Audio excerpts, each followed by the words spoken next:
ইসলামাবাদে সাম্প্রতিক বৈঠকটি কোনো সমঝোতা ছাড়াই শেষ হলেও ইরান ও যুক্তরাষ্ট্রের মধ্যকার কূটনৈতিক যোগাযোগ পুরোপুরি থেমে যায়নি, বরং নতুন করে আলোচনার সম্ভাবনা জোরদার হয়েছে। দ্বিতীয় দফা বৈঠকে বসতে উভয় পক্ষ সম্মতি জানালেও এখনও সময় ও স্থান চূড়ান্ত হয়নি, যা অনিশ্চয়তা বাড়িয়েছে আন্তর্জাতিক অঙ্গনে। এই প্রেক্ষাপটে মার্কিন প্রেসিডেন্ট ডোনাল্ড ট্রাম্পের মন্তব্য নতুন মাত্রা যোগ করেছে।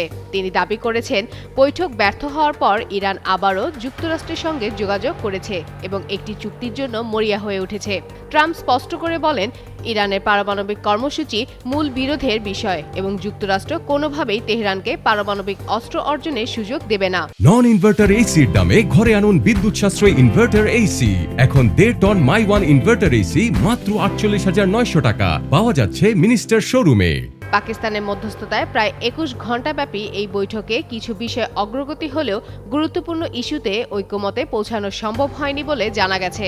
তবুও উভয় পক্ষ পুনরায় আলোচনায় বসতে রাজি হওয়ায় কূটনৈতিক পথ পুরোপুরি বন্ধ হয়নি বলে মনে করছেন বিশ্লেষকরা।